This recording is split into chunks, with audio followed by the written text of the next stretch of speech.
ना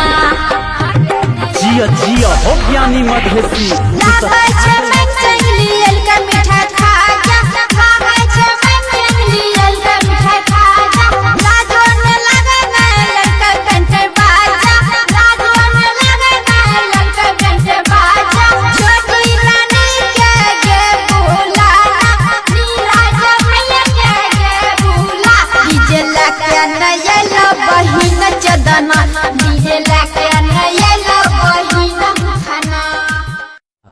जिया जिया हो ज्ञानी मधेसी तू त छा गेल हो मिथिला मधे।